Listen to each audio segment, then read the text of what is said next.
Have you ever been afraid to speak because of one small word? Tom was. He wanted to connect, to share his thoughts.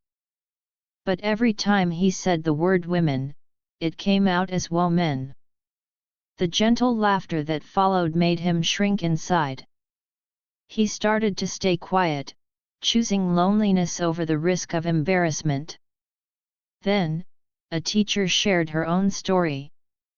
She once struggled with a simple sound too. Her secret?